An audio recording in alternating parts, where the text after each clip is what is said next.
السلام علیکم ملګرو. ډیره موده پس د عمران خان په حق کې یو ډیر ښه خبر راغلی دی. د آرمی چیف او ډي جی آی ایس آی یو ډیر غټ ملاقات شوی دی د عمران خان نماینده سره چې دا راتلونکي ټایم کې د عمران خان لپاره ښه ثابت دی شي. ویډیو مکمل وګورئ، مکمل معلومات په در سره شریک کیږي چې د آرمی چیف چا سره ملاقات شوی دی، په ملاقات کې کمی خبرې شوې دي، بل د الیکشن حواله سره هم څه نوي اپډیټس دي ابا هم په دې ویډیو کې تاسو سره شریک کیږي.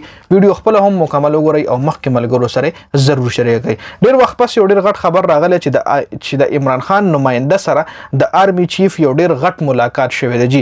د عمران خان نماینده صدر عارف الوی سره د آرمی چیف تقریبا 2 غنټې غټ ملاقات شوی دی. په دې ملاقات کې ډېرې غټې خبرې شوې دي، چونکې دا ملاقات 2 ورځې مخکې شوی. دا ملاقات نن یا پرون نه ده شوی، دا 2 ورځې مخکې دا ملاقات شوی دی او په میډیا باندې دې حواله سره خلکو هم ډېرې زیاتې خبرې کړې دي. خو دا کمې خبرې چې در سره د شریکوم، دا یو ډېر فیمس یو ډېر غټ جرنالست کامران یوسف خبرې کړې دي. دا ټولې خبرې تاسو سره په دې ویډیو کې شریک کوم.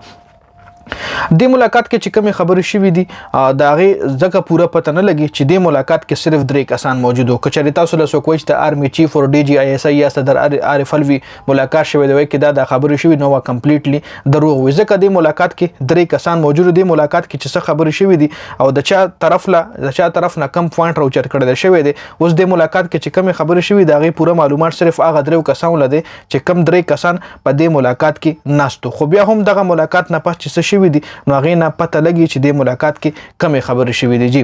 کله نه چې نوې آرمی چیف راغلی نو صدر صاحب دې کوشش کیو چې زه آرمی چیف سره ملاقات وکړم. د نه مخکې صدر صاحب آرمی چیف ته ډېر دعوت هم ورکړو، خو آرمی چیف ډېر په ښه طریقه باندې دغه دعوت چې کوم دی نو ایکسپټ کړی. دغه دعوت نه مطلب آرمی چیف صدر صاحب لی ویلو چې فی الحال زه اوسګار نه یم او ان شاء الله بیا به چرته ملاقات کیږي. او داسې ویل کیږي چې دا ایوان صدر چې کوم دی د هغې په 4م منزل باندې ایوان صدر چې کوم آفیس دی د صدر صاحب په ایوان صدر کې هغه په 4م فلور باندې دی.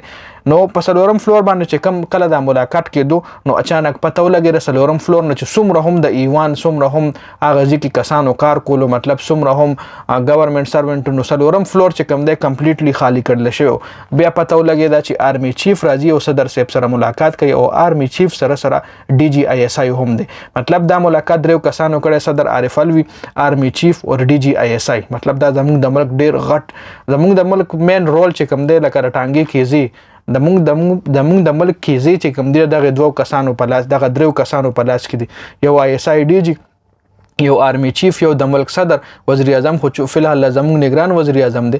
نو صدر صاحب چې کوم دی دا 3 کسان چې کوم دي د زموږ په ملک ډیر اهم کردار لري. د یوس ملاقات کمې خبر شوې دي هغه لګ ډیر اپډیټ تاسو سره شریک کوم. 2 کارونه صدر صاحب داسې کړي وو چې هغه نه پس صدر صاحب ډټا هوا وو. مطلب ډټا هوا داسې چې 2 کارونه داسې کړي چې ما خیال عمران خان بوله س پیغام د جیل نه را لګلی چې بس ته ډټا هوا شه. صدر صاحب د عمران خان په فیور کې دی او صدر صاحب د عمران خان مطلب یو ډیر پوخ ملګری هم دی. یو خو چې کله صدر صاحب ټویټ کړو چې په بیلونو باندې ما دسخط نه دی کړی، هغه 2 بیلونه چې کم منظور شو صدر صاحب باقاعده ټویټ کړو چې په دې بیلونو ما دسخط نه دی کړی. نو بیا دنیا زموږ په ملک پاکستان کې هم خلکو ټویټس کول، خلکو هم دنیا ایران و چې څنګه صدر صاحب د بیل دسخط نه بغیر بیلونه دغه شوی دي. آیا صدر صاحب سره چا چیټینګ کړی د صدر صاحب په افیس کې څوک چې د صدر صاحب ساين او سټمپ لګول په بیلونو باندې، بیلونه څنګه منظور شوی دي.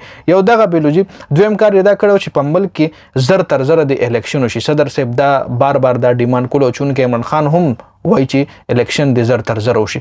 نو زما خیال دا عمران خان پیغام او صدر صاحب هم په دې باندې ډېر کلک زور راوړل دی چې الیکشن د زر تر زر وشي. نو اوس ملاقات نه پس ملاقات کې چې کومې خبرې شوې دا غي خو چاله هم پته نشته، ځکه دا خو 3 کسانو سیکرټ ملاقات او د کې چې د ملک د ترقۍ لپاره خبرې شوې دي چې ملک کم حالات زموږ روانه تاسو لا پته.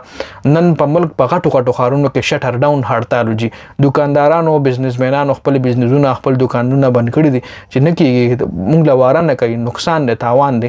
نو شټر بند هړتالونه ملک د مهنګۍ خلاف هړتالونه روان دي. نو ملاقات په دې وجه شوی دی چې زموږ د اکانومیک حالت چې کوم دی، زموږ چې دا کوم اکانومي ده دا مونږ څنګه سټیبل کو، څنګه ملک له ترقي ورکو.